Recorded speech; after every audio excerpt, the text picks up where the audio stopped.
නමෝ තස්ස භගවතු අරහතු සබ්බ ධම්මේසු අප්පටිහත ඥානචාරස්ස දස බලධරස්ස චතු වේසාරජ්‍ය විසරදස්ස සබ්බ සත්තුත්තමස්ස ධම්මිස්ස රස්ස ධම්ම රාජස්ස ධම්මස්සාමිස්ස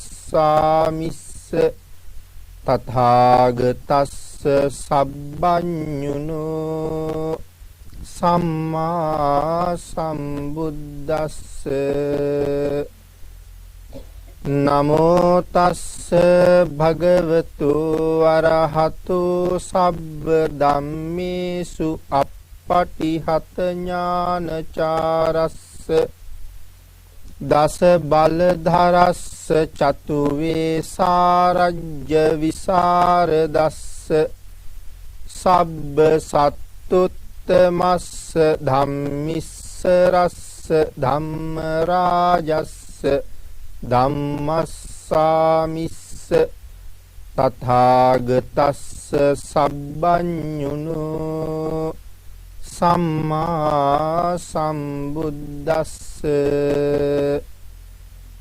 නමෝ තස්ස භගවතු අරහතු සබ්බ ධම්මේසු අප්පටිහත ඥානචාරස්ස දස බලධරස්ස චතු වේසාරජ්‍ය විසරදස්ස සබ්බ සත්තුත්තමස්ස ධම්මිස්ස රස්ස ධම්ම රාජස්ස ධම්මස්සාමිස්ස තථාගතස්ස සබ්බඤුනෝ සම්මා සම්බුද්දස්ස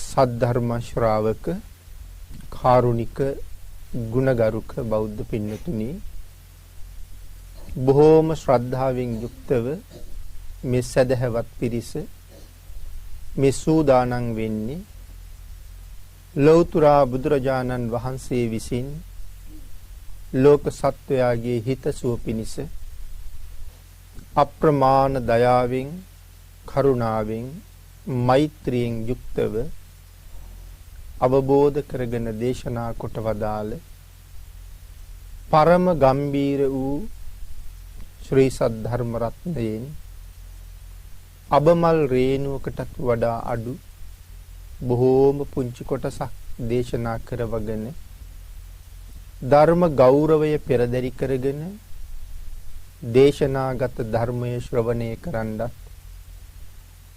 එසේ ධර්ම ශ්‍රවණය කිරීමෙන් ලැබෙන අවවාද අනුශාසනා තම තමන්ගේ ජීවිතවලට එකතු කරගෙන වඩාත් නිවැරදි මෙලව ජීවිතයක් සකස් කරගන්නත් නිවැරදි වුණ මෙලව ජීවිතයක් තුලින් සුගතිගාමී වූ පරලොව ආයිති භවයකින් සැනසෙන්නත් අවසානයේ බලාපොරොත්තු වෙන උතුම් නිවන සුඛ සහගත ප්‍රතිපදාවෙන් මුදුන්පත් කර ගැනීමට මේ පුණ්‍ය ශක්තිය හේතු වාසනා වේවා කියලා ප්‍රාර්ථනා කරමි. පින්නතුනි අද ධර්ම දේශනාව සිදු කරන්න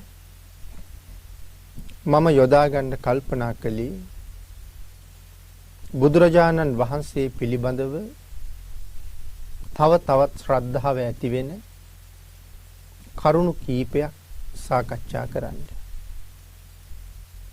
ලෞතර බුදුරජාණන් වහන්සේ බොහොම කලාතුරකින් තමයි ලෝකෙ පහළ වෙන්නේ. ලෝක සත්වයා සංසාර සාගරයෙන් එතර කරන්න මහා කරුණාවකින් යුක්තවම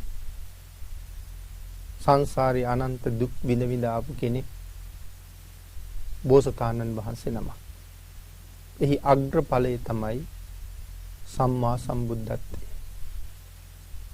අපේ බුදුරජාණන් වහන්සේ දහම් කරුණු පැහැදිලි කරනකොට සමහර තැනක දේශනා කළා මේ සංසාරයෙන් ඈතර යන්න සූදානම් වෙනකොට පුළුවන් නම් තව එක්කෙනෙක් හරි අරන් යන එක තමයි වටින්නේ කියලා. ඒ තරම්ම මේ සසර භයානක නිසා. තනියම සසරින් ඈතර යනවට වඩා එක්කෙනෙක් හරි ඈතර කරවන එක වටිනවා. ධර්ම දේශනාවක් නොකර පිරිනිවන් පානවා නම් යම් මහරහතන් වහන්සේ නම ඒ රහතන් වහන්සේට චෝදනා කරන ක්‍රමයක් අපේ ධර්මයේ තියෙනවා. හේතුව තමයි තමන් ඈතර වෙලා අනුන්ට පිහිටක් නොවීම පිරිනිවන් පාන නිසා. ධම්මඤ්ඤ සූත්‍රයේ තමයි මේ කාරණාව සඳහන් වෙන්නේ. එහෙමනම් ලෝක සත්වයා කෙරෙහි අසීමාන්තික අනුකම්පාව නිසා මහා කල්ප ගණන් මේ සංසාරේ දුක් විඳිනවා. නියත විවරණ ලබන අවස්ථාවල් වල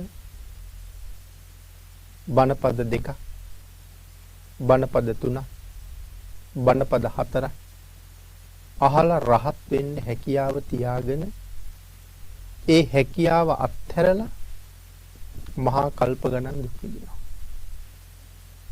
අපේ බුදුරජාණන් වහන්සේ දීපංකර පාදමූලයේදී දීපංකර සම්මා සම්බුදුරජාණන් වහන්සේගෙන් නියත විවරණ ලබනකොට බණපද 2යි අහන්න වෙන්නේ.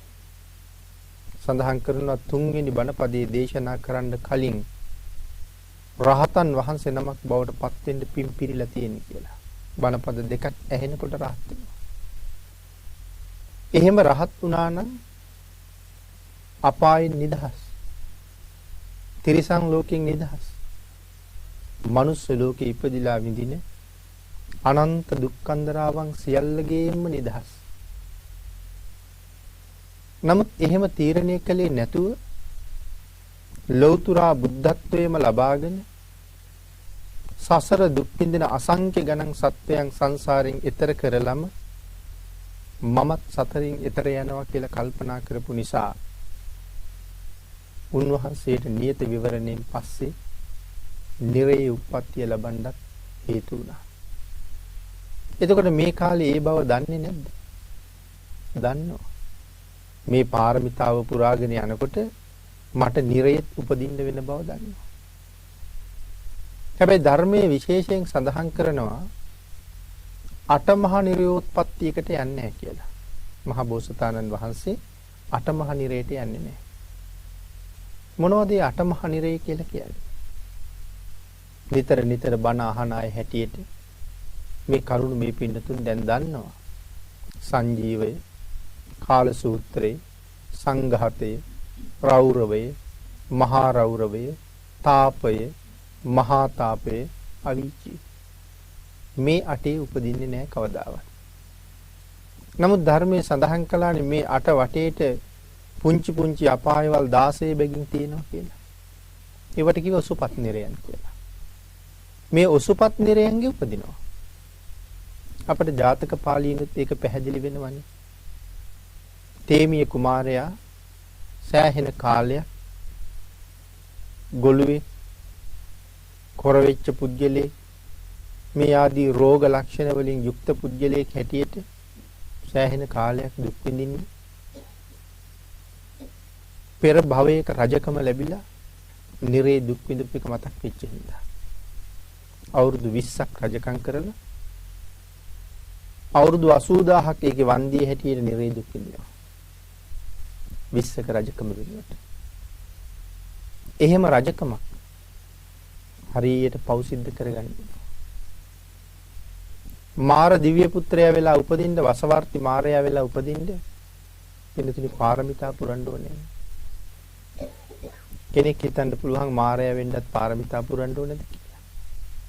පාරමිතා පුරන්න ඕනේ. එයි මේ වසවර්ති මාරයා කොහෙද ඉන්නේ? දිව්‍ය ලෝක 6යි. 6 වෙනි දිව්‍ය ලෝකේ. සැපයෙන් අනික් සියලුම දිව්‍ය ලෝක අභිභවනය කරලා ඉන්නේ. ආයුෂයත් අනිත් සියලුම දිව්‍ය ලෝක වලට වඩා වැඩි. මනුස්ස වර්ෂයෙන් අවුරුදු 921 කෝටි 60 ලක්ෂය. ආයුෂ. කොයිතරම් ගරු ගම්බීරද? වසවර්ති මාරයා බවට පත් වෙන්නේ ස්ත්‍රියකට පාරමිතා පුරන්නත් බෑ කියලා කියන්නේ. යම් කාන්තාවකගේ එහෙම අරමුණක් තියෙනවා නම් ඉස්සරලා පිරිමියෙක් වෙලා ඉන්න ඕනේ. ඒ තරම් ගම්බීර විදිහට යන්න තියෙන තැන. නමුත් අප්‍රමාණව පවුනේ කරන්නේ භාග්‍යතුන් වහන්සේටම කොච්චර කරදර කළාද? ඇයි කියලා සඳහන් කරනවා. මහ පුණ්‍යවන්තයෙක්. නමුත් තනතුර නිසා පව් කරන්න සිද්ධ වෙනවා. දැන් ඊතර බොහෝම ශ්‍රද්ධාව තියෙන ගුණගරුක පවට බය අය යම් හේතුවකින් රටේ රජ වෙන්න ලැබුණොත් ඒ රාජ්‍ය නිසා පව් කරන්න සිද්ධ වෙනවනේ. මරණ දඬුවමට අස්සම් කරන්න වෙනවා. මස් කඩවලට අස්සම් කරන්න ඕනේ. යුද්ධවලට අනුබල දෙන්න ඕනේ. මේ ඔක්කොගෙම Tamanට පව් කොටසක් එනවනේ. ඉතින් එතකොට පුද්ගලයා ධාර්මිකයි. නමුත් තනතුර නිසා පව් කරන්න සිද්ධ වෙනවා. එහෙනම් මායя වෙලත් පව් කරන්නේ නිසා තනතුරින්ද පව් කරගන්නවා. නමුත් මහ බෝසතාණන් වහන්සේ ඒ කාලේ රජකම දරපු නිසා රාජ්‍ය නීති රීති ක්‍රියාත්මක කරන්න ගියපු නිසා නිරේ යනවා. ආන් ඒක දැන්නilla තමයි තේමී කුමාරයා ආපහු රජකම බාර ගන්න වෙන හින්දා තමයි සෑහෙන කාලයක් මේ විදිහට දුක් විඳින්නේ. කොයි තරම් කැපකිරීමක් කළාද රජකමෙන් බේරෙන්න කියන කාරණාව තේමී ජාතකයේ මනාව පැහැදිලි කරනවා. සමහර අවස්ථාවල රජුරු මුළු ඇඟ පුරාම පැණි ආලේප කරලා පැත්තක දාලා තිබ්බා. කූඹි කනවා, මැස්සු කනවා. මොන තරම් කූඹි කෑවත් කූඹියෙක් පිහින්දවත් අතනම් හොල්ලන්නේ නැහැ. ඒ අතපය හොල්ලන්න බැරි කෙනෙක් හැටියට ඉන්නේ. රාගපෑමක් කරන්නේ. අපි වින්නතුන් ටිකක් කල්පනා කරලා බලන්න. එහෙම ඉන්නේ කොහොමද කියලා. ඇඳ උඩ තියලා ඇඳ යටින් ගින්දර දානවා. දඟලයිද බලන්න. සමහර තැනක සෙල්ලම් කරන්න ළමයි එක්ක තියලා මෙයා සෙල්ලම් කරන්නේ නැහැ. හදිසියෙම ඇත්තු නිදහස් කරලා එතින්ට එවනවා. මේ වයසේ ළමයි බයයි එතකොටවත් දුවයිද බලන්න. අනික ළමයි ඔක්කොම කෑ ගහලා දුවනවා. නමුත් එහෙමම ඉන්නවා. ඒ හැම වෙලාවෙම කල්පනා කරන්නේ ඇතාට පෑගිලා මැරුණට වඩා හරි භයානකයි රජකම් කරලා නිරේට යන්නේ. කූඹි කනවට වඩා හරි භයානකයි නිරේ ඉපදෙන්න ලැබුණා. නමුත් ඔබත් මමත් සංසාරයෙන් එතර කරන්න ඒ වාගේ නිරේවල් වල පවා ඒ එන ගමන් මගේ උන්වහන්සේ කටයුතු කළා. අර නියත විවරණ ලබන වෙලාවේ මහා කල්ප අසංඛ්‍ය 4,01,000ක් පාරමිතා පුරන්න තීරණය කරනකොට නිරේට යන්න වෙන බව දන්නවා. තිරිසන් වෙන්න වෙන බව දන්නවා. වැස්සේ තෙමීගෙන අවුවේ දුක් විඳගෙන අනුන්ගෙන් ගුටි කකා තිරිසන් ආත්මවල තව සත්තුන්ට අහු වෙලා ජීවිත විනාශ වෙවි. මහා කැලෑවල් වල දුක් විඳින්න වෙන බව හොඳටම දන්නවා. සමහර ආත්මවල මනුස්ස වෙලා ඉපදිලා සමහර අයගෙන් ඇතිවෙච්ච දුක් ගැහැට සමහර ආත්මික කලාබු රජුරු කෑලි කෑලි වලට කැපුවා. කස පහර 2000ක් ගැහුවා. සිවිය ගැලවිලා, හැම ගැලවිලා, මස් ගැලවිලා කසේට එනවා. ශාන්තිවාදී තාපසතුමා ඒත් ඉවසුවා. නමුත් ඒ හැම දෙයක්ම ඉවසුවේ මේ බුද්ධත්වයේ වෙනුවෙන්. තමන්ට තනියම නිවන් දකින්න ඕනකම තිබුණා නම් එදා දීපංකර පාදමූලයේ මේ කටයුත්ත ඉවර කරන්න තිබුණා. එහෙම නොකර මේසා දුක් විඳින්නේ වෙන කවුරුවත් නිසා නෙමෙයි. මේ බණ අහන, මේ බණ කියන ඔබ අපි වගේ තවත් ලෝකේ අනන්ත සත්වයන්ගේ නිවන වෙන්නේ. ඔවුන් අපායෙන් බේරීම වෙන්නේ. එහෙම දුක් විඳගෙන ඇවිල්ලා ලෞතුරා බුද්ධත්වයේ මුදුන්පත් කරගත්ත සම්මා සම්බුදුරජාණන් වහන්සේ පිළිබඳව යම් කෙනෙකුගේ හිතේ පැහැදීමක් ඇති වෙනවා නම් වන්දනා මාත්‍රේ පවා පැහැදීමෙන් කරනවා නම් ඒ පුජ්‍යලයා වෙනුවෙන් දිව්‍ය ලෝකේ දොරවල් විවෘත වෙලා තියෙන බවයි සඳහන් කරන්නේ. අපිට තේරුම් ගන්න බෑ සම්බුද්ධ කියලා කියන්නේ කොයි වගේ ගුණ කදම්බයක්ද කියලා. ආන් මේක හරියට තේරුම් ගන්න බැරි හින්දා මේ ලෝකේ කරන්න තියෙනවා නම් යම් අමාරු වැඩක් මම නිතර සඳහන් කරලා තියෙන්නේ ඒ අමාරුම වැඩේ තමයි බුදුන් සරණ යන එක. හේතුව තමයි අපිට තේරුම් ගන්න බෑ උන්වහන්සේ පිළිබඳව දක්වලා තියෙන කරුණ. නමුත් පින්නතුනි ඒ කරුණ පිළිබඳව දැනගන්න එක බුදුන් සරණ යන කෙනෙකුට තවත් ලොකු ආශිර්වාදයක් වෙනවා භාග්‍යතුන් වහන්සේ සරණ යන්න. එහෙම කරුණු කීපයක් මේ දේශනාවෙන් පැහැදිලි කරන්නයි කල්පනා කළේ. ඒ කරුණු කීපේ තමයි පංච බුද්ධ කෘත්‍ය. ලෞතර බුදුරජාණන් වහන්සේගේ දවසක් තුල සිදු කරන කාර්යයන් පහක් තියෙනවා. ඒකටයි මේ පංච බුද්ධ කෘත්‍ය කියලා කියන්නේ. මේ කාරණාවේ තියෙනවා අපිට විශ්වාස කරන්න අමාරු කරුණු. එහෙම අමාරු වෙන්නේ බුදුරජාණන් වහන්සේ ගැන බුදු ගුණය ගැන දන්නේ නැති නිසා. නමුත් ඒක දැනගත්තාම ශ්‍රද්ධාව උපදවලා බුදුන් සරණ යන්න අපිට තව පහසුයි. එහෙනම් පළවෙනි කාරණාව තමයි පින්නතුනි මේ පෙරබත් කිස කියලා කියන්නේ. පෙරබත් කිස කියලා කියන්නේ උදේ කාලේ දානි වළඳන්න කලින් බුදුරජාණන් වහන්සේ අලුයම අවදි වෙනවා අරුණ නැගෙන්න කලින්. අවදි වෙලා භාග්‍යතුන් වහන්සේගේ උපස්ථායකයන්ට අනුකම්පා පිණිස සකස් කරලා තියෙන පැන් පාවිච්චි කරලා මුව මඩල දෝවණය කරනවා. පිළියෙල කරලා තියෙන දැහැටි දඬු ආදිය වළඳනවා. භාග්‍යතුන් වහන්සේගේ ශ්‍රී මුඛ ධාතුවේ කවදාවත් අපිරිසිදු බවක් නැහැ. නමුත් උපස්ථායකයන් වහන්සේලා දැහැටි පිළියෙල කරලා තියෙනවා. ඒ අනුකම්පාවටත් එක්ක දැහැටි වළඳනවා. මුව මඩල දෝවණය කරගෙන දැහැටි වළඳලා එදා දවසේ පිණ්ඩපාතේ වඩින වෙලාව වෙනකන් බුදුරජාණන් වහන්සේ භාවනා කරනවා කියලා සඳහන් කරන්නේ. කෙනෙකුට හිතෙන්න පුළුවන් බුදු වෙලත් තව මොන භාවනාවද කියලා.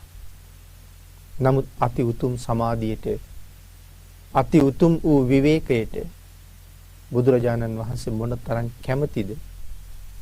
තමන් වහන්සේගේ විවේකයේ භුක්ති විඳින්න කොයිතරම් ඉඩ වෙන් කරගන්න භාග්‍යතුන් වහන්සේ කටයුතු කරනවද? ලැබෙනවා නම් අවස්ථාවක් ඒ හැම මොහොතම සමාධියට සමවදින්න භාග්‍යතුන් වහන්සේ හැම වෙලාවෙම සූදානම්. ඒ තරම්ම විවේකයට කැමති. නමුත් ඒ තරම්ම විවේකයට කැමති. නමුත් මේ තරම්ම අවිවේකී වෙලා තියෙන්නේ කවුරු නිසාද? ලෝක සත්වයා අපායෙන් නිදහස් කරන්න ඕන නිසා. භාග්‍යතුන් වහන්සේ විවේකයට කැමති තරම් සමහර තැනක සඳහන් කරනවා ධර්ම දේශනාව සිදු කරනකොට බුදුරජාණන් වහන්සේ දන්නවා අහවල් වචනේ ශ්‍රී මුඛයෙන් පිට වෙනකොට මිනිස්සුන්ගේ ශ්‍රද්ධාව වැඩි වෙලා සාදු කියවෙනවා කියලා. බණ අහනකොට අපි ඇතුළත එහෙම කෙරෙනවනේ. නමුත් අපි දන්නේ නැහැ අහවල් වචන ඉවර වෙනකොට අපිට සාදු කියවෙයි කියලා. බුදුරජාණන් වහන්සේ දන්නවා ඒක. අහවල් වචනේ පිට වෙලා ඉවර වෙනවත් එක්කම සාදු කියනවා මිනිස්සු කියලා. ඒ නිසා මේ වචනේ දේශනා කරලා ඉවර වෙනවත් එක්කම සමාධියට සමවදිනවා කියලා කියන්නේ කොච්චර කාලයකටද? මේ දායක පිරිස සාදු කියලා ඉවර වෙනකන්. අපිට සාදු කියලා ඉවර කරන්න ලොකු වෙලාවක් යනවාද? එහෙනම් ඒ සුළු මොහොතත් මේ මහා කරුණිකයන් වහන්සේ පින්නතුනි විවේකයට කැමති. ඒ නිසා තමයි පින්ඩ පාතේ වඩින වෙලාව වෙනකන් සාමාන්‍යයෙන් කවුරුවත් භාග්‍යතුන් වහන්සේ මුණ ගැහෙන්න නොයන වෙලාව. ඒ වෙලාවේ ඒ නිසා සමාධියට සමවදින්න කාලය ගත කරනවා. ඊට පස්සේ භික්ෂූන් වහන්සේලා එක්ක වඩිනවා නම් එහෙමයි. තනියම වඩිනවා නම් එහෙමයි. බුදුරජාණන් වහන්සේ පින්ඩ පාතේ සඳහා ගම් නියම් ගම් කරා පිටත් වෙනවා. ඒ පිටත් වෙන සමහර දවසක සාමාන්‍ය භික්ෂූන් වහන්සේ නමක් විදිහට වැඩම කරන්න භාග්‍යතුන් වහන්සේ තීරණය කළා. සමහර අවස්ථාවල් වල මේ නිරන්තරයෙන් ශරීරයෙන් විහිදෙන බුද්ධ රශ්මිය පවා විහිදෙන්න දුන්නේ නැහැ කියලා කියනවා. ඒ රශ්මියත් සිවුර ඇතුළට අරන් හංගනවා කියලා කියන්නේ. එතකොට පිටින් බලාගෙන ඉන්න කෙනෙකුට ඒ වඩින්නේ බුදුරජාණන් වහන්සේද කියලා අඳුරන්න බෑ. එහෙම වැඩපු අවස්ථා තියෙනවා. ඊළඟට සඳහන් කරනවා සමහර දවසක අපරිමිත බුද්ධ ලීලාව විදහා දක්වමින් වඩිනවා කියලා. ඒ වෙලාව නම් පින්නතුනි මේ විශ්වයේ මහා ආශ්චර්යමත් මොහොතක්. බුද්ධ ලීලාව විදහමින් වඩින වෙලාව. ඒ බුද්ධ ලීලාව විදහා දක්වමින් භාග්‍යතුන් වහන්සේ මාර්ගයට අවතීර්ණ වෙනවත් එක්කම සඳහන් කරනවා වාත වලාහක දෙවියන්ට නිශ්ශබ්ද වෙන්න, නිහඬ වෙන්න, කාර්යයක් නොකර ඉන්න බෑ කියලා. ඒ හින්දා වාත වලාහක දෙවියෝ සියුම් වාතයන් මවල භාග්‍යතුන් වහන්සේ වඩිනවා නම් යම් මාර්ගයක ඒ මාර්ගයේ දිගේ හමාගෙන ගිහිල්ලා පාරේ තියෙන සියලුම කොළ රොඩු පාරෙන් අයින් කරනවා කියලා සඳහන් කරනවා. මේ බුද්ධ ලීලාවෙන් වඩින වෙලාවට අබ්බ වලාහක දෙවියෝ කියන්නේ වලාකුළු වලට අධිපති දෙවියෝ. මේ දෙවිවරු වලාකුළු වලින් වියන් බඳිනවා කියලා සඳහන් කරනවා. කිසිසේත්ම හිරු රශ්මියට ශරීර ධාතුවට අවහිර කරන්න, බාධා කරන්න නැත්නම් භාග්‍යතුන් වහන්සේට හිරු රැසින් බාධාවක් වෙන්න ඉඩ දෙන්නේ නැහැ කියලා සඳහන් කරනවා. ඉතින් වලාහක දෙවියෝ හැම වෙලාවෙම භාග්‍යතුන් වහන්සේ වඩින්න ඉස්සරහට වලාකුළු යොමු කරනවා. වලාකුලෙන් වියන් බඳිනවා කියලා කියවේ එකයි. ඊළඟට වැස්ස වලාහක දෙවියෝ වඩින්න කලින් මේ මාර්ගයේ ඊතා සියුම් පිනිපොද මේ පොද වලින් මහ පාර තෙමනවා. දූවිලි මාත්‍රයක්වත් නැගෙන්න ඉඩ දෙන්නේ නැහැ. පාර සුද්ධ කරපු සුළඟට අධිපති දෙවියෝ, වාත වලාහක දෙවියෝ දෙපස තියෙන ගස්වල යම්සේ මල් පිපිලද ඒ සියලුම මල් හුළඟින් හලනවා කියලා සඳහන් කරනවා. හලන්නේ පාරට. මුළු පාරම මල් පාවඩයක් කෙළුවා වගේ දිගින් දිගට පාර පුරාම මල් පිටි අතුරලා. මේ ස්වභාව ධර්මයේ තමයි මේ හැම දෙයක්ම කරන්නේ. ඒ මල් පිටි මතින් භාග්‍යතුන් වහන්සේ වඩින්න මේ මහ පොළොවට ශ්‍රී පාද ධාතුව තබන මොහොතක් ගානේ මේ මහ පොළොවේ තියෙනවා නම් යම් උස්තෙන් යම් මිටිතෙන් ඒ සියලුම දේවල් වෙනස් වෙනවා. උස්තෙන් මිටි වෙනවා. මිටිතෙන් ඉස්සෙනවා. එතකොට වලවල් නැහැ, කඳු ගඩලි නැහැ, අපහසුතාවයක් නැහැ. මලින් පාර වැහිලායි තියෙන්නේ. හැප්පෙන්න ගැටෙන්න දෙයක් ඒ පාරේ නැහැ. පාර පුරා මල් පෙති අතුරලා තිබුණත් බුදුරජාණන් වහන්සේගේ ශ්‍රී පාද ධාතුව ශ්‍රී පාදයක් ඔසෝලා ශ්‍රී පාදයක් මහ පොළොවට ලං කරනකොට ගල් වැලි බොරළු වලින් යුක්ත ඝනකඩ මහ බොල් පොළොවේ නෙළුම් පිපෙන්න පටන් ගන්නවා කියලා සඳහන් කරනවා. මේ සිරිපාදයේ මෙතන තබන්න ලං වෙනවත් එක්කම නෙළුම් මලක් මතුවලා සිරිපතුල පිළිගන්නවා. ඒ සිරිපතුල එහෙම තබලා අනික් සිරිපා ධාතුව ඊළඟට මහ පොළොව ස්පර්ශ කරන්න සූදානම් වෙනකොට එතනත් මලක් පිපෙනවා. එහෙනම් මේ පියවර මාරු කර කර තබන මොහොතක් ගානේ ඒ තබන සෑම තැනකම සිරිපා ධාතුව පිළිගන්න මල් පිපුණ කියලා සඳහන් කරනවා. මේ සියලු දේවල් වෙන්නේ බුද්ධ ලීලාවෙන් වැඩම කරන වෙලාවට. එහෙම භාග්‍යතුන් වහන්සේ වනාන්තර හරහා වැටිලා තියෙන මාර්ගවල කුඹුරු යායවල් හරහා වැටිලා තියෙන මාර්ගවල ඒ මාර්ග පහු කරගෙන ගිහිල්ලා ගමට ඇතුල් වෙන්න සූදානම් වෙන වෙලාව. පිනතුන ඉස්සර නගරේ සනිටුහන් කරන්න හිටවලා තිබුණා ලොකු කණුවක්. ඒකට අපි මොකක් කියලාද කියන්නේ? නගර සැලැස්මේ හතර කොනේ එහෙම කණු හතරක් තියෙනවා. ඒවට තමයි අපි කියන්නේ ඉන්ද්‍රකීලය කියලා. හෙලවෙන්නේ නැහැ කවදාවත්. වාතයෙන්ද වැස්සෙන්ද ජලයෙන්ද හොලවන්න බෑ. යම්සේ උසයිද ඒ තරමටම පොළොව යටටත් වලල්ලයි තියෙන්නේ. සමහර ඉන්ද්‍රකීල මත නගරාරක්ෂක කුටි තියෙනවා. කෙසේ වෙතත් එතනින් තමයි නගරේ පටන් ගන්නේ. ආන්ගේ ඉන්ද්‍ර කීලේ පිහිටලා තියෙන තැනට බුදුරජාණන් වහන්සේ සිරිපා ධාතුව තබනවත් එක්කම ශරීර ධාතුවෙන් නික්මෙමින් තියෙන ෂඩ්වර්ණ බුද්ධ රශ්මි ධාරාවල් පුඤ්ජයන් බවට පත් වෙනවා කියලා කියනවා. ඒ පුඤ්ජ බවට පත් වෙනවා කියලා කියන්නේ නිකන් කැට බෝල බවට පත් වෙලා විසිරෙන්න පටන් ගන්නවා. ආන්ගේ බුද්ධ රශ්මිය ගම පුරාම විසිරීලා ගෙවල් වල බිත්තිවල වහලවල් වල ගස්වල තාප්පවල මිනිස්සුන්ගේ ඇඟේ බැලූ තැන බුද්ධ රශ්මිය තමන්ගේ ශරීරයට වැටිලා ගෙදරට බිච්චට මිදුලට වැටිලා ඊළඟට සඳහන් කරනවා ඒ නගරේ ඉන්න ආශ්වයෝ ඊ타ත්ම මිහිරි හඬින් හේෂාරාව කරන්න පටන් ගන්නවා කියලා. ඒ නගරේ ඉන්න ඇත්තු අලි වාගේ සත්තු බොහොම මිහිරි හඬින් කුංචනාද කරන්න පටන් ගන්නවා කියලා. මිනිස්සු පැලඳගෙන ඉන්න ආභරණ ඒ ආභරණ හිමීට සෙලවි හඬක් නගන්න පටන් ගන්නවා. තමන්ගේ කරේ බෙල්ලේ අතේ මේ ආභරණ තියෙන්නේ. ඒ ආභරණ වලින් එකට ගැටි හඬක් නැගෙනවා. ඒක භාග්‍යතුන් වහන්සේ ගමට වඩින්න සෑහෙන වෙලාවකට කලින් සිද්ධ වෙන්නේ. තාම භාග්‍යතුන් වහන්සේ ඉන්ද්‍රකීලයේ ගාවට සිරිපා තැබුවා විතරයි. අතකොට මිනිස්සු දන්නවා අද ලෞතුරා බුදුරජාණන් වහන්සේ අපේ ගම දිහාවට පිණ්ඩපාතේ වඩිනවා කියලා. ආන්ගේ දැනගත්ත මිනිස්සු ඉක්මනට වැව් පොකුණු වලට ගිහිල්ලා නා පිරිසිදු වෙනවා. අලුත් ඇඳුම් ඇඳ ගන්නවා.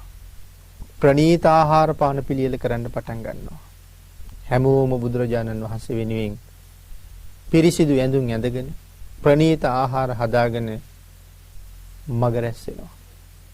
දානයක් පූජා කරගන්න ලැබෙන මේ පරම වාග්ය සම්පන්න අවස්ථාවෙන් උපරිම ප්‍රයෝජනයක් ගන්න ඕනේ කියලා හිතලා. තමන් වහන්සේට දවසට සෑහෙන ප්‍රමාණයට පිණ්ඩපාතේ වැඩම කරලා බුදුරජාණන් වහන්සේ ආපහු විහාරේ වැඩ ඉන්නවා නම් විහාරෙටම වඩිනවා. විහාරයට වඩින්න කල් තිබුණා නම් විහාරයට වැඩලා සුදුසු කාලේ භාග්‍යතුන් වහන්සේ දානේ වළඳනවා. ඒ දානේ වළඳලා ඉවර වෙලා පින්නතුනි සඳහන් කරනවා බුදුරජාණන් වහන්සේ කිසිසේත්ම ටිකක් විවේක ගන්න ඕනේ කියලා කුටියට වැඩම කළේ නැහැ කියලා. අපි වුණත් සාමාන්‍යයෙන් ආහාර අනුභව කරලා ටිකක් විවේක ගන්න එක සාමාන්‍ය මිනිසුන්ගේ සිරිත. පින්නතුනි අම්මා තාත්තා කෙනෙක් ගාවවත් නැති මහ පුදුම ගුණයක් මෙතන පෙන්වුම් කරනවා. සමහර තැනක අපිට කියනවා ඇහෙනවා කෝටියක් මව්වරුන්ගේ කෝටියක් පියවරුන්ගේ මේ මහා කරුණා ගුණය එක පිටක් කරලා ගත්තද භාග්‍යතුන් වහන්සේගේ කරුණා ගුණයට සමාන කරන්න නම් බෑ කියලා. ඒ කරුණ විදහා දක්වන තව අපූර්ව තැනක්. මම ඒකයි කිව්වේ අම්මා තාත්තා ගාවවත් නැති මහ පුදුම ගුණයක් කියලා. මොකක්ද ඒ ගුණය? අපේ දරුවෝ සමහර වෙලාවට අපිත් එක්ක ගමන් බිමන් ගිහිල්ලා අපි කල් තියන් එනවා. දරුවෝ තව වැඩ තියෙන හින්දා ඒගොල්ලෝ ප්‍රමාදයි. අපි ඇවිල්ලා ටිකක් විවේක ගන්නවා. ටිකක් නිදා ගන්නවා. ඒ දරුවෝ කොයි වෙලාවෙ හරි එන බව අපි දන්න හින්දා. නමුත් සඳහන් කරනවා භාග්‍යතුන් වහන්සේ තමන් වහන්සේත් එක්ක යම් තරම් පිරිසක් මේ විහාරයෙන් පිණ්ඩපාතයට පිටත් වුණාද? භාග්‍යතුන් වහන්සේ දානේ වළඳලා උපස්ථාන ශාලාවට වෙලා පනවලා තියෙන ආසනයට වෙලා වැඩ ඉන්නවා. ඒ මොකටද කියලා සඳහන් කරනවා පිණ්ඩපාතේ වැඩපු සියලුම භික්ෂූන් වහන්සේලා විහාරයට වඩිනකන් භාග්‍යතුන් වහන්සේ බලාගෙන ඉන්නවා කියලා. මම ඒකයි කිව්වේ අම්මා තාත්තවත් එහෙම බලන්නේ නැතිකොට තමන් වහන්සේගේ ශ්‍රාවකයෝ පිළිබඳව මොන තරම් දයාවක් කරුණාවක් තිබුණාද? ඊට පස්සේ උපස්ථායක භික්ෂුන් වහන්සේලා ගිහිල්ලා බුදුරජාණන් වහන්සේට මතක් කරනවා ස්වාමීනි භාග්‍යතුන් වහන්සේ පිණ්ඩපාතයට පිටත් වන සියලුම භික්ෂුන් වහන්සේලා නැවත විහාරස්ථානයට පැමිණියා කියලා. ආන් එහෙම සඳහන් කළාට පස්සේ තමයි බුදුරජාණන් වහන්සේ ටිකක් සුගන්ධ කුටියට වැඩම කරනවා කියලා කියන්නේ. කුටියට වැඩම කරන්න කලින් සමහර වෙලාවට භික්ෂුන් වහන්සේලා ඇවිල්ලා බුදුරජාණන් වහන්සේත් එක්ක කතා කරනවා. යම් යම් කරුණු කාරණා ටිකක් සාකච්ඡා කරනවා. ඒ කරුණු කාරණා සාකච්ඡා කරන දේවල් වලට පිළිතුරු ලැබලා දීලා ටික වෙලාවක් භාග්‍යතුන් වහන්සේ සුගන්ධ කුටියට වැඩම කරලා ඊටාම කෙටි වෙලාවක් දකුණු ඇලයෙන් සිංහ සෙයියාවෙන් සැතපෙනවා කියලා සඳහන් කරනවා. බොහොම කෙටි වෙලාවක්. ඒ කාලයෙන් පස්සේ නැවත වතාවක් අවදි වෙලා නැවත වතාවක් ඇවිල්ලා උපස්ථාන ශාලාවේ භාග්‍යතුන් වහන්සේ වැඩ ඉන්නවා. මේ වෙලාවට දායක පින්වත් පිරිස ධර්ම ශ්‍රවණය කරන්න එකතු වෙන වෙලාව. ඒ අය එනකන් භික්ෂුන් වහන්සේලා කතා බහ කරනවා. ඒ භික්ෂුන් වහන්සේලාගේ දහම් ගැටලු තියෙනවා නම් ඒවට පිළිතුරු සපයනවා. කර්මස්ථාන බලාපොරොත්තු වෙන ස්වාමින් වහන්සේලාට කර්මස්ථාන දෙනවා. කර්මස්ථානගත භික්ෂුන් වහන්සේලා භාවනා කරන්න සමහරලාට වනාන්තරයට පිටත් වෙනවා. සමහර අය ගිරි ගුහා හොයාගෙන පිටත් වෙනවා. සඳහන් කරනවා පින්නතුනි අභිඥාලාභී සමහර භික්ෂුන් වහන්සේලා මහ මුහුද යටට යනවා කියලා. මහා සාගර පතුලට ගිහිල්ලා සාගරේ පතුලි කුටි සකස් කරගෙන කුටි හදනවා කියලා කියන්නේ මේ වැඩ ඉන්න මොහොතේ සාගර ජලයට උන්වහන්සේලාට බාධා කරන්න බෑ. අභිඥාව පාවිච්චි කරලා ජල කඳ යට උන්වහන්සේලා විවේකීව භාවනා කරනවා කියලා සඳහන් කරනවා. මේ බුද්ධ ශාසනය තුල යම් කෙනෙක් මනාව කීකරු බවක් ලැබුවා නම් ඔවුන්ට මේ විශ්වය කොයිතරම් කාරුණික වෙනවද? තෙරක් පරක් සීමාවක් දන්නේ නැති මහා සාගර පතුලට ගිහිල්ලා භාවනා කරපු මහරහතන් වහන්සේලා කී දෙනෙකුට අපි මේ සංසාරේ වැඳලා ඇද්ද? දම්පැන් පූජා කරලා ඇද්ද? නමුත් අපිට තවම මේ මහෝත්තමයන්න් වහන්සේලා ළඟ කීකරු වෙන්න බැරි වෙච්ච නිසාම අපි මේ සංසාරේ තාමත් යනවා. බුදුදහම කොයිතරම් ආශ්චර්යමත්ද? ඒකයි මුලින් සඳහන් කළේ අපිට බුදුරජාණන් වහන්සේ ගැන සඳහන් කරාම මේ කරුණු තේරෙන්නේ පිළිගන්න බෑ. ඒ නිසා තමයි අපිට සැක උපදින්නේ. ඊට පස්සේ පැමිණෙන මහ ජනතාවට භාග්‍යතුන් වහන්සේ ධර්ම දේශනා කරනවා. ඒ අයගේ ධර්ම දේශනා කරලා සිත සතුටු කරවලා කරුණු දක්වනවා, සතුටු කරවනවා, සමාදන් කරවනවා. කාරණාව පෙන්නනවා. ඒ කරුණ මත පිහිටවනවා. ස්ථීරව මේ කරුණ සමාදන් වෙලා මේ වැරද්දෙන් අත මිදෙනවා කියන තැනටපත් කරනවා. කරුණු දක්වනවා, සතුටු කරවනවා, සමාදන් කරවනවා කියලා කිව්ව එකයි. වැරද්ද පෙන්නලා ආදීන වේ කියලා ආයෙ වැරදි කරන්නේ නැති පුද්ගලයෙක් බවට පත් කරලා ඒගොල්ලෝ සතුටින් යනවා ආයෙ මේ පාප කර්මය කරගන්නේ කියලා. එහෙම දේශනාව කරලා රැවෙන්න හෝරාවක් දෙකක් කල් තියලා ගිහි ජනතාවට ධර්ම දේශනා කරන එක භාග්‍යතුන් වහන්සේ නතර කරනවා.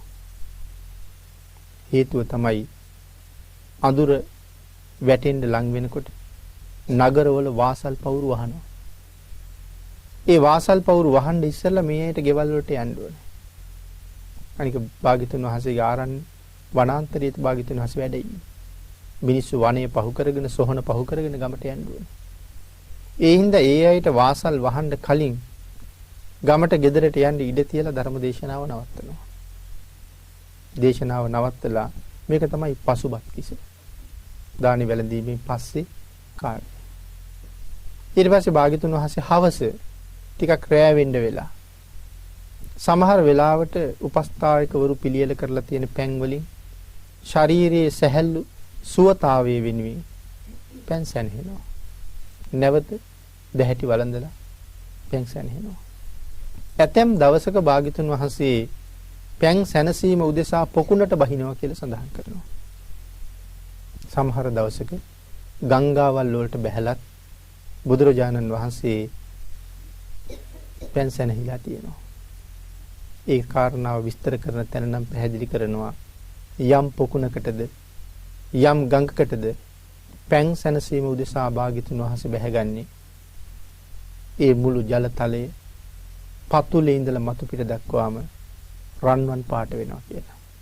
භාග්‍යතුන් වහන්සේගේ ශරීරාලෝකයෙන් සම්පූර්ණ පවිත්‍ර වෙලා රන්වන් පාට වෙනවා. ඒ වතුරේ ඉන්න මාළු, මැඩියෝ, කැස්බෑව්, කිඹුලෝ මේ ජලය ඇසුරු කරගෙන ඉන්න සියලුම සත්තු භාග්‍යතුන් වහන්සේ පැන්සන හිලා ගොඩට එනකන් රන්වන් පාටයි කියලා සඳහන් කරනවා. බුද්ධ ශරීරයේ ආලෝකයේ ජල කඳ සිසාරා පැතිරිලා ගිහිල්ලා. ආන් එහෙම පැන්සන හිලා භාග්‍යතුන් වහන්සේ නැවත ගොඩට වැඩම කරලා ටික වෙලාවක් ශරීර ධාතුවේ දැවටිලා තියෙන මේ පැන් ජල බින්දු වියලෙනකන් භාග්‍යතුන් වහන්සේ ටිකක් වැඩ ඉන්නවා කියලා සඳහන් කරනවා. ඒ වියලුණාට පස්සේ මනාව සිවුරු හැඳ පොරවගෙන නැවත භාග්‍යතුන් වහන්සේ විහාරස්ථානයට වඩිනවා. ආන් ඒ වෙලාවට විතරක් ඒ පැන් සැනහිලා සිවුරු පොරවගෙන ඒ ඉන්න මොහොතට ටික වෙලාවට විතරක් භාග්‍යතුන් වහන්සේ ඒකාංශ කරගෙන හිටියා කියලා සඳහන් කරනවා. ඒකාංශ කරගෙන හිටියා කියලා කියන්නේ එක උරයක් පේන්න සිවුරු පොරවගෙන හිටියා. ඒ වෙලාවේ විතරක්. අනික හැම වෙලාවෙම බුදුරජාණන් වහන්සේ උභයාංශ කරගෙන තමයි වැඩ ඉඳලා තියෙන්නේ. දෙවුරම වැහෙන විදිහට සිවුරු පොරවලා තියෙනවා. ඊළඟට පින්නතනේ ඒ වෙලාවට භික්ෂූන් වහන්සේලා බුදුරජාණන් වහන්සේත් එක්ක උපස්ථාන කරනවා. ඒ උපස්ථාන කරන ගමන් ප්‍රශ්න අහනවා. ඒ ප්‍රශ්න වලට උත්තර දෙනවා. සමහර ප්‍රශ්නයක් අහනකොට ඒ කාරණාවට හේතු වෙච්ච අතීත කතා පැහැදිලි කරනවා. ඒ අතීත කතා පැහැදිලි කරන ජාතක කතා දේශනා කරනවා. මේ විදිහට රාත්‍රියේ ප්‍රථම යාමයේ ගෙවෙනකන් භික්ෂූන් වහන්සේලාගේ ප්‍රශ්න වලට පිළිතුරු දෙමින් ධර්ම දේශනා කරනවා.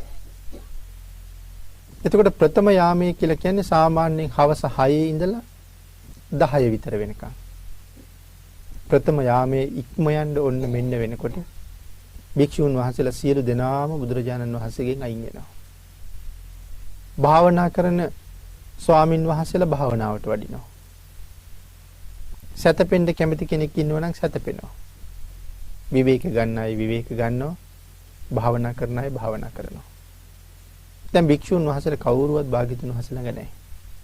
මෙන්න මේ වෙලාව තමයි පින්නතුනි 10000ක් සක්වලේ දෙවියන්ට බ්‍රහ්මයන්ට බුදුරජාණන් වහන්සේ ගාවට පැමිණෙන්න අවකාශ සැලසෙන්නේ. සමහර දවස් වලට භාග්‍යතුන් වහන්සේ ළඟට 100 ගණන් 1000 ගණන් දෙවියෝ වඩිනවා. ඊටත් වඩා වැඩම කරන අවස්ථා ඇති. අඩුම තරමේ අකුරු 4කින් හරි ප්‍රශ්නයක් අහනවා කියලා කියන්නේ. ඒ තරම්ම ධර්ම කාරණාවක් අහගන්න ප්‍රශ්න විසඳගන්න දෙවියන්ට තියෙන පුදුම කැමැත්තක්. දැන් අද සමහර කෙනෙක් කියන්නේ දෙවියන්ට පින් කරන්න බෑ කියලා. මිනිස්සුන්ට වඩා ගොඩාක් පින් කරගන්නවා. ඒ ධර්ම දේශනාවක් අහන්න ගියහම ඒ ධර්ම දේශනාව හරියටම අහනවනේ. දැන් අපේ නම් හිතේ එහෙම යනවා නොඑක් දේවල් මතක් වෙනවා. නමුත් දෙවියෝ බණ අහන්න ආපුවම හරියටම බණ අහනවා. පිළිතුරු මේ කාලේ වුණත් දැන් අපි දෙවියන්ට ආරාධනා කරනවනේ බණ අහන්න එන්න කියලා. සමන්තා චක්කවාලේසු අත්‍රා ගච්ඡන්තු දේවතා. සමන්තා කියලා කියහම සියලුම චක්‍රාවාටවල ඉන්න දෙවියෝ. අත්‍රා ගච්ඡන්තු දේවතා. ඒ සියලු දෙනාම එන්නේ.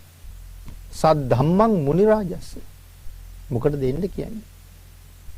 භාග්‍යතුන් වහන්සේගේ ධර්මය අහන්න. සද්ධම්මං මුනි රාජස්ස. මගේ බණක් නෙමෙයි. මුනි රජුන්ගේ ධර්මය අහන්න එන්න. සුනන්තු සග්ග මොක්කදා. අහන්න. අහලා ස්වර්ග මෝක්ෂ සම්පත් දියුණු කරගන්න. ආන් එහෙම ආරාධනා කරාම දෙවියෝ වඩිනවා බණ අහන්න. කාල ഘോഷණයකුත් කරනවනේ.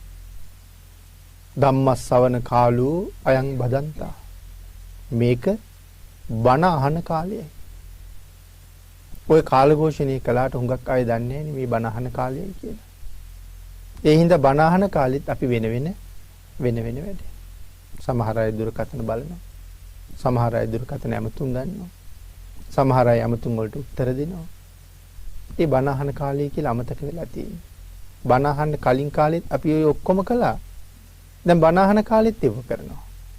ඒ අර කාරණාව දන්නේ නැති නිසා. දෙවියෝ එහෙම නැහැ.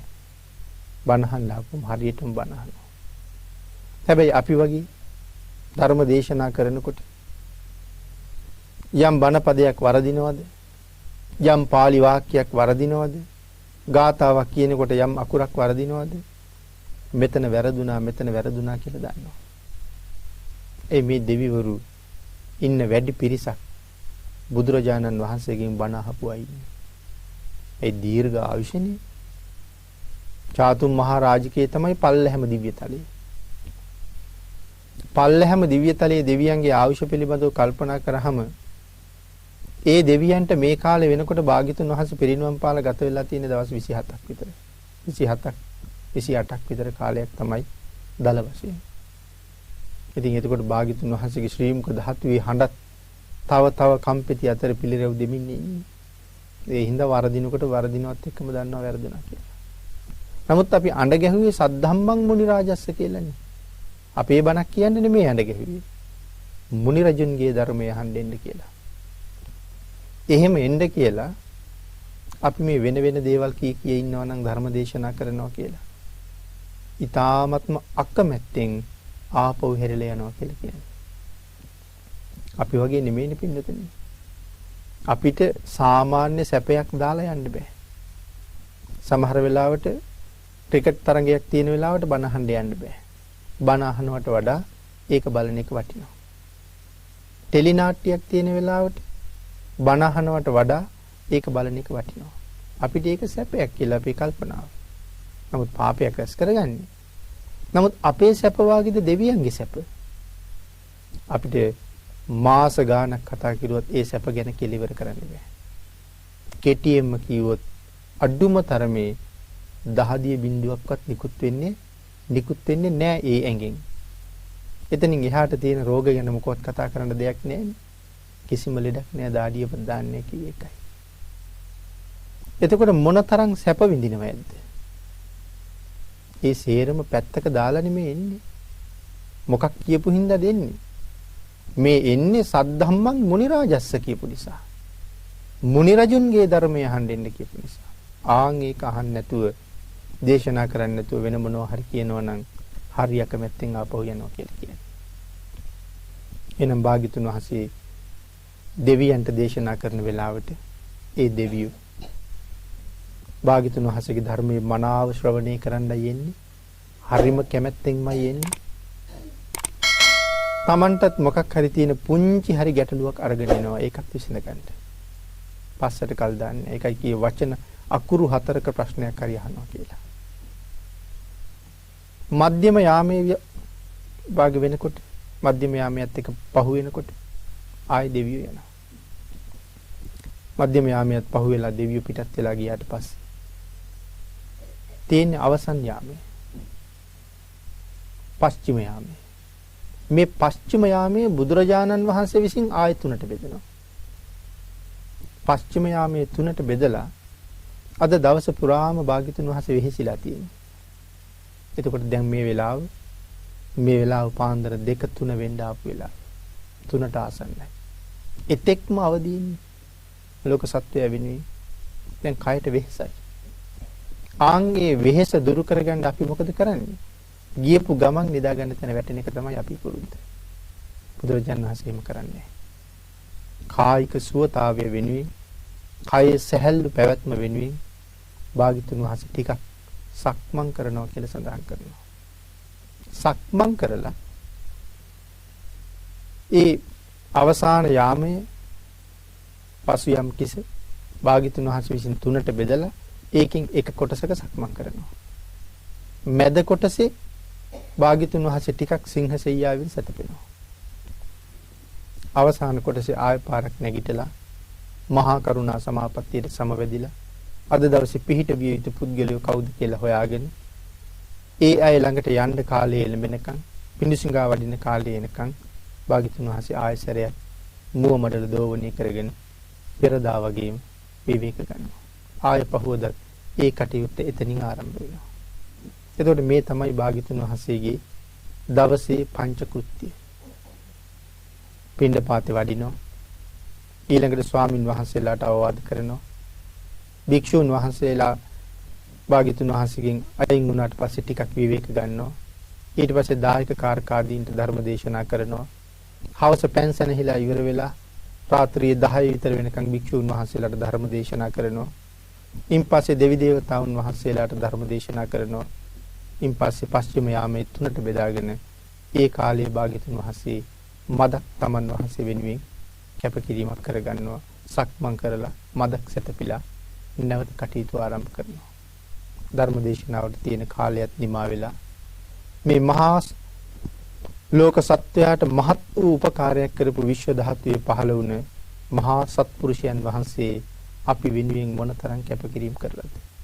පැය 24න් එතකොට සැතපීලා තියෙන කාලය ඒකයි සඳහන් කළේ පැය විනාඩි 20ක් විතර තමයි සැතපෙන්නේ කියලා. පැය 24කින් භාග්‍යතුන් වහන්සේ සැතපුණේ පැය විනාඩි 20ක් විතරයි. අපි ගැන කල්පනා කරලා බලහම පැය 7ක් පැය 8ක් සමහර දවස්වලට දවල්ටත් වැඩක් නැත්තම් ඊළඟ වෙලාවටත් අපි එහෙම නිදාගන්නේ. භාග්‍යතුන් වහන්සේ අපි වෙනුවෙන් මෙච්චර අවිවේකී වෙනකොට පැය 7-8 10ක් ගුලි වෙලා නිදාගන්නේ මොන හේතුවටද කියලා අපි අපෙන් අහන්න ඕනේ. මැරිච්ච ගමන් නිරේට යන්න තරම් පෙර පව් වලින් පිරීලා ඉන්න අපි ලැබුණ අවස්ථාවෙන් ප්‍රයෝජන අරගෙන සතර අපායින් මිදෙන්න වීරිය වඩන්න තියෙනකොට අපි මොනවද කරන්න කියලා හිතන්නේ.